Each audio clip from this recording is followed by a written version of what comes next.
پشتون قوم کی ہسٹری کے بارے میں، اور اس ہسٹری کے بارے میں مختلف اسکول آف تھاٹ سے کچھ لوگ ان کو ہریائی نسل سے ان کا تعلق سلسلہ نسب جوڑتے ہیں، اور کچھ ان کو یونانی نسل سے بھی ان کا سلسلہ تعلق جوڑتے ہیں۔ اور پشتون قوم کی تاریخ کے بارے میں کچھ کا کہنا ہے کہ 7000 سال پرانی ہے، اور کچھ کا کہنا ہے کہ یہ 5000 سال پرانی ہے، اور بہت سارے جو محققین ہیں اور مورخین ہیں وہ پشتون قوم کو قیس عبد الرشید کے خاندان سے بھی اس کا تعلق جوڑتے ہیں، اور بے شمار ایسے بھی ہیں جو ایک نیا اسکول آف تھاٹ ہے، ان کے مطابق یہ بنی اسرائیل کے گمشدہ قبائل سے بھی ان کا تعلق جوڑا جاتا ہے۔ جب بابل کے بادشاہ بخت نصر نے بنی اسرائیل پہ حملہ کیا تو اس وقت یہ قوم و ان کے اوپر بے شمار ظلم و ستم کیے گئے، جس سے یہ لوگ غور کے پہاڑوں میں جا بسے، اور وہاں سے پھر پوری دنیا کے اندر یہ پھیل گئے۔ حضرت یعقوب علیہ السلام کا جو عبرائی نسب لقب تھا وہ بھی اسرائیل تھا، اور اسی طرح حضرت یعقوب علیہ السلام کے 12 بیٹے تھے، اور 12 بیٹوں کی وجہ سے جو بنی اسرائیل کے 12 قبیلے بن گئے۔ اگر آپ افغانستان کے آخری بادشاہ ظاہر شاہ کی بات کریں تو ظاہر شاہ برملا یہ کہتے تھے کہ ان کا تعلق بنی اسرائیل کے قبیلے بنی یمین سے ہے۔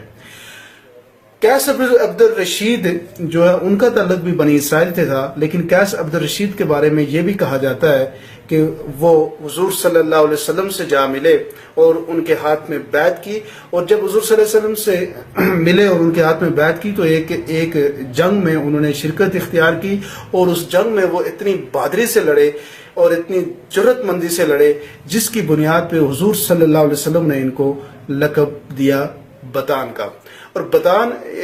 ایک ایسی لکڑی کو کہتے ہیں جو سمندری جہاز میں استعمال ہوتی ہے، اور جو سمندری اتنی طاقتور لکڑی ہوتی ہے جس کو سمندری پانی بھی کچھ نہیں کہہ سکتا۔ یہی لفظ بتان جب برصغیر آیا تو یہ بتان سے پٹھان بن گیا۔ تو یہ بڑی خوش قسمتی ہے اس قوم کے بارے میں، اس کی ہسٹری کے اندر یہ تاریخ دان یہی لکھتے ہیں کہ یہ خوش قسمت قوم ہے کہ ان کو یہ پٹھان کا لقب یا بتان کا لقب نبی پاک صلی اللہ علیہ وآلہ وسلم نے دیا۔ اس کے علاوہ حضرت موسیٰ علیہ السلام نے جس پتھر پہ عصا مارا تھا اور اس پتھر سے 12 چشمے نکلے تھے، اور وہ 12 چشمے بھی بنی اسرائیل کے 12 قبیلوں میں بٹ ہیں اور تقسیم کیے جاتے ہیں۔ تو یہ اس قوم کے بارے میں دو امپورٹنٹ آپ یوں کہہ سکتے ہیں کہ اس قوم کے پاس زبردست تاریخیں ہیں جس سے یہ موسیٰ علیہ السلام کے حواری کے طور پہ بھی پہچانے جاتے ہیں، اور نبی پاک صلی اللہ علیہ وسلم کے سپاہی کے طور پہ بھی ان کو دیکھا جا سکتا ہے۔ پشتون قوم کی کوئی بھی تاریخ ہو، لیکن پشتون قوم کے بارے میں یہ پوری دنیا میں فیمس ہے کہ وہ انتہائی مہمان نواز، جرأت مند اور بہادر قوم کے طور پہ پوری دنیا میں ان کو جانا اور پہچانا جاتا ہے۔ پشتون قوم کے بے شمار آپ یوں کہہ سکتے ہیں سماجی رواج ہیں اور ان کے طریقہ کار ہیں، اور جس طریقے سے وہ اپنی زندگی گزار رہے ہیں ان میں کچھ ان کی روایات ہیں، اور بڑی سٹرونگ روایات ہیں، اور انہی روایات میں سے ایک روایت ہے جرگا کی۔ جرگا کی تاریخ میں آپ کو یہ بتاتا چلوں، بریف تاریخ جو ہے وہ یہ ہے کہ لوہا جرگا جو افغانستان میں احمد شاہ ابدالی نے بلایا تھا فرسٹ ٹائم، جس کی بنیاد پہ یہ فیصلہ کیا گیا تھا کہ ہم افغانستان کو ایک ملک کے طور پہ منظم کریں اور افغانستان کی ایک الگ پہچان بنائیں، تو اسی جرگے کی بنیاد پہ احمد شاہ ابدالی کو پہلا افغانستان کا بادشاہ چنا گیا تھا۔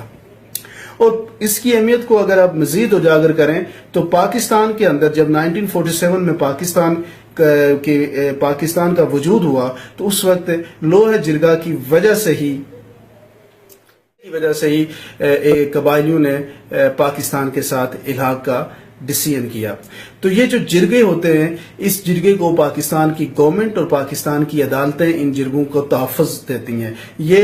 جرگے کے اندر قتل، فتنہ، فساد اور دوسری بے شمار جو سوسائٹی کے اندر جو امپورٹنٹ ایشوز ہیں یہ ان کو وہاں پہ ڈسکس کرتے ہیں۔ بڑے قبائلی لوگ معززین اکٹھے بیٹھتے ہیں اور اس کے بعد وہ کثرت رائے سے یہ فیصلہ کرتے ہیں، اور جرگے کے فیصلے کو عدالتیں بھی چیلنج نہیں کرتی بلکہ ان کو پروٹیکٹ کرتی ہیں۔ اس کے علاوہ اور بھی پشتونوں کی روایت ہے، جس میں سے سب سے اگین ایک بڑی اسپیشل روایت ہے، وہ ہے پشتون ولی کی۔ پشتون ولی آپ یوں کہہ سکتے ہیں کہ یہ پشتون قوم کا ایک کوڈ آف کنڈکٹ ہے، یعنی آئین ہے۔ یہ اس آئین کے مطابق ان کے بہت سارے اپنے ٹریڈیشنز ہیں جن کو وہ بڑے اسٹرانگلی فالو کرتے ہیں، جیسے اگر کوئی ان کے پاس جا کے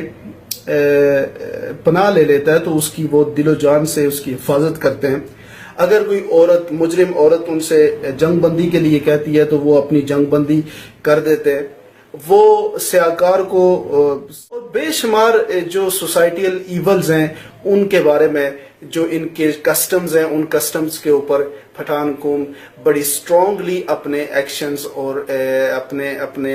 روایات رکھتی ہے اور اس روایات کو بڑی سٹرونگلی جو ہے یہ پٹھان قوم اپنے ان روایات کو فالو کرتی ہے. اور انہی روایات میں پشتون ولی جس طرح میں نے آپ کو بتایا کہ یہ ان کا اسی پشتون ولی کے اندر بے شمار ان کے کوڈ آف کنڈکٹ آتے ہیں. اس کے بعد پٹھان قوم جو ہے وہ رنگ اور راگ کی بھی بڑی دلدادہ قوم ہے اور ریکس ان کا فیمس ہے پوری دنیا کے اندر. اور ریکس میں ان کے 3 ڈیفرنٹ طرح کے ریکس ہوتے ہیں. ریکس جو یہ کرتے ہیں وہ زیادہ تر مختلف لوگوں کو اکٹھا کر کے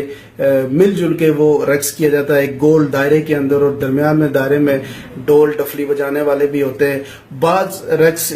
تلواروں کے ذریعے بھی نوجوان کرتے ہیں اور بعض رومال کے ذریعے بھی کرتے ہیں. ان کو خٹک ڈانس بلبلا یا پھر انترا کے نام سے یہ ریکس مشہور ہیں. اگر پشتون ادب کی بات کی جائے تو پختون ادب بھی 7000 سال پرانا ہے. پختون ادب کے بارے میں یہ بھی کہا جاتا ہے کہ میخ رقم الخط کے اندر بھی اس کا ذکر ہے اور 7000 سال رنگ فیف میں بھی اس کا ذکر کیا گیا ہے. اور ایران کے بادشاہ داروش نے آج جو تقریباً 686 عیسوی میں ایران کی حکومت کی اس نے 686 عیسوی تک اس وقت پشتو زبان میں 3 مصرے اس نے شعر کے کہے جس سے بھی یہ ثابت ہوتا ہے کہ یہ اتنا پرانا ادب ہے. پشتون ادب اتنا قدیم ادب ہے. اور اس کے علاوہ